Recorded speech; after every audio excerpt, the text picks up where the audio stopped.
Thanks for considering joining us for 21 days of prayer and fasting. Today, I just want to talk to you about some of the ways that you may decide to participate with us during our 21-day fast.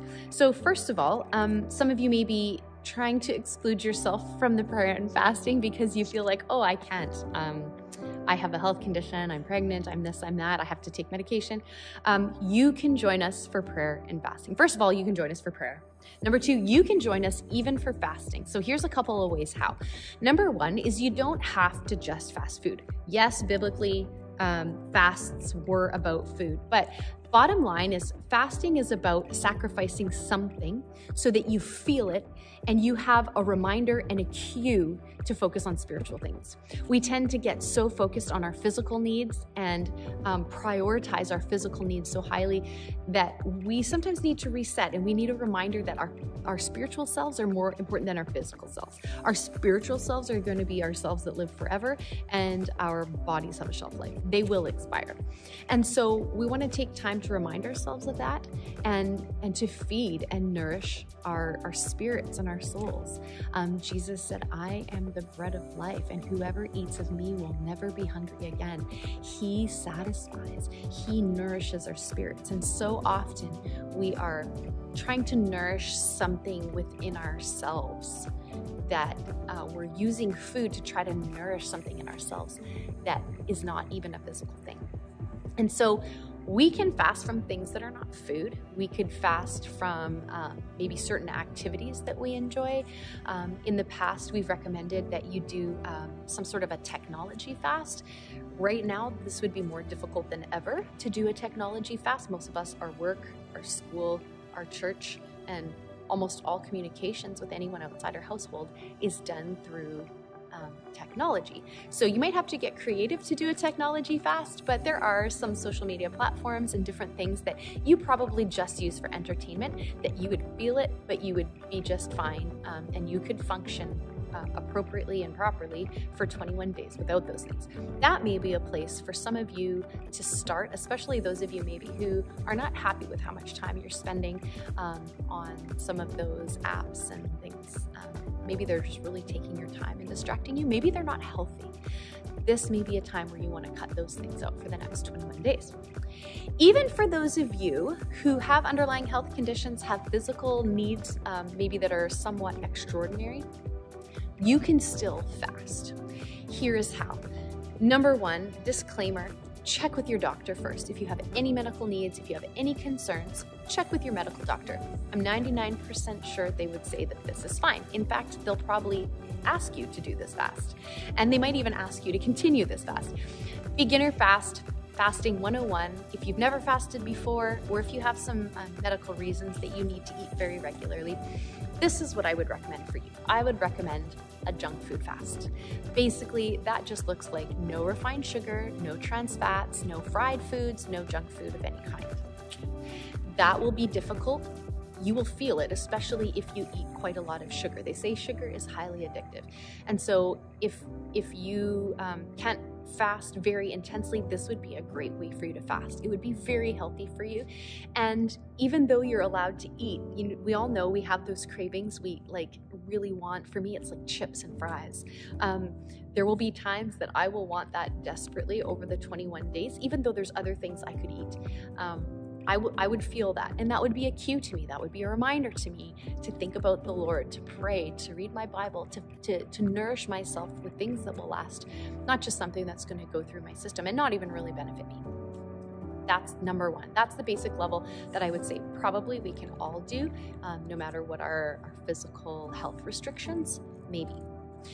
Step two, I think most of us could probably do this one as well, but it takes quite a lot more planning and preparation. It would be the Daniel fast. In the Bible, Daniel was a young man who was taken captive in Babylon, and he was being groomed for service by the Babylonian king. He was being trained and taught, and they wanted to feed him really rich foods. The rich foods had been sacrificed to idols, and so he was taking a religious stand and said, you know what, I don't want to eat these foods. The sweets, the meats, and the wine had been sacrificed. And he said, you know what, just bring me vegetables. some translations includes pulses. Just bring me that and water. And then they were concerned. They thought, man, I'm in charge of fattening you up and making you sleek and healthy. And if you don't look good, if you don't perform well, I'm in trouble. He says, you know what, just test it out. Let's just give me a little bit of time and let's see how it goes. Sure enough, they did. He was in tip-top shape, and they decided to let him continue. God honored that. So the Daniel fast basically just looks like a diet of legumes, whole grains only, vegetables, and I think some fruits are permitted. So no meats, no sweets, no wine, nothing that would be junky at all. It would be a quite strict but very healthy, very nourishing diet where you can eat as much as you want.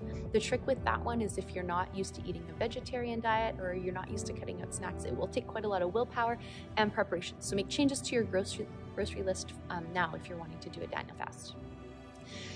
After the Daniel fast, the fasts that are a little more intense than a Daniel fast, you definitely want to talk to your doctor about if you're going to do for the full 21-day period, or even if you're going to do for a shorter period within the 21 days. The next level would be quite intense. It would be a liquid fast, something where you would maybe juice fresh vegetables and have fresh vegetable juices that you make with a juicer, perhaps some smoothies, but you would have to be very careful about how much fruit you use. It's not wise to go any length of time doing very sugary fruit juices and smoothies as the main part of your diet. And the other option would be to consume a lot of herbal teas and bone broth. So I have done a 3-day bone broth fast in the past, and it was great, and I was very hungry. But the nice thing is you do get some nutrients, you do get some fat, there's a little bit of flavor there, which is nice. But those are pretty intense fasts to do a liquid fast. I would advise caution, and I would also advise that you do not plan to be working on a regular schedule, that you plan to get extra rest and drink a lot of water, as you very likely will go into a bit of a detox mode, which will affect you physically. The final and most intense fast would be a water fast. So if you're going to engage in a water fast, absolutely check with your doctor first. A 21-day water fast is super intense. So please only consider this if you are in the best shape and you have already talked to your doctor. If you were to do a 21-day water fast, you would need to make preparations before you fast. You would also need to make preparations for after you fast. You can't just go into it cold, 21 days in and 21 days out. You have to ease into it and you have to ease out of it. So you're talking about a commitment of much more than 21 days. You would most certainly be going through detox symptoms. I would not recommend working. You would need to drink a lot of water to be flushing things out of your system, and you would need to rest a lot. So for most of us who have to keep up a schedule, who are working, who have families, this is really not an option. There are some other variations though that you could add to your fast. All of these things that I've mentioned in the context of doing for the whole 21 days. That is not how you have to do it. One way you could fast and you could participate during the 21-day fast is to do something for a period of a few days or even one day during the 21-day fast. For example, you may do level 1 fast where you cut out all junk food for the whole 21 days because that would just be really good for you, and you'll feel it for the whole 21 days and make a bit of a habit of it. But then you may decide, you know what, every Wednesday I'm going to do a water fast for the 24 hours. I'm going to do a 24-hour fast every Wednesday during the fast, in addition to cutting out the junk food for the whole time. Or you might decide, I'm going to do a 3-day liquid diet sometime during the 21 days. One of the other ways that you could do it is something I've done in the past before, where you just fast a certain meal or certain meals. Maybe you eat breakfast every day, but you don't eat lunch or dinner. Maybe you eat breakfast and dinner, but you don't eat lunch. I've done that in the past where I did the opposite. I didn't eat breakfast and I didn't eat lunch, but I ate dinner because we still had to make it and we wanted to sit down at the table with our kids. So that worked for us. We fasted breakfast and lunch and then gave ourselves an evening window where we could have supper and a bit of a snack. And that's how we did the fast. And that's what made it sustainable for the 40 days last year, because we needed to keep working and we needed to keep taking care of our family. So we knew we had to eat at some point. And so that may be something that you can do, is you can go without a certain meal or certain meals for the 21-day period. So I hope that's helpful for you. I hope that helps you plan and gives you a bit of an idea of what a fast could look like. But remember, at the end of the day, if we do all of these things and make these preparations and don't fill ourselves with spiritual things, if we don't invite Holy Spirit to fill us up, if we don't eat of the word and the bread of life to nourish us, then we're just starving ourselves, or we're just detoxing, which isn't all bad, but that's not the main focus. The main focus is we want to come out of this fast closer to God.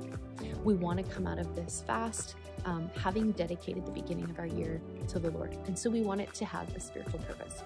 So God bless you as you consider and make preparations for how you are going to join us for 21 days of prayer and fasting.